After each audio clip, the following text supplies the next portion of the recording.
ये देखो गाइस, सुबह सुबह मैं आज हमारे घर पे आया था, हमारे मकान की छत पे। तो देखो कितना सारा पानी भर गया है और ये कचरा वचरा सब कैसा हो गया है। तो मैं एक गांव से बिलोंग करता हूँ, तो ऐसा ही हमारा गांव का कुछ नज़ारा होगा। तो आप देखिएगा, हमारी चैनल पे पहली बार है तो लाइक सब्सक्राइब एंड कमेंट जरूर करना।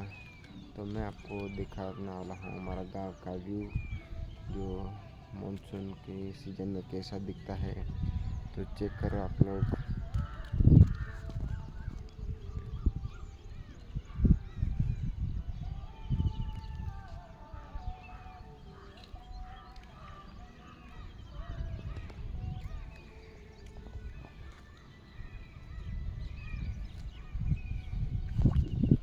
तो कैसा लगा हमारा आज का ब्लॉग, कमेंट में ज़रूर बताना। धन्यवाद।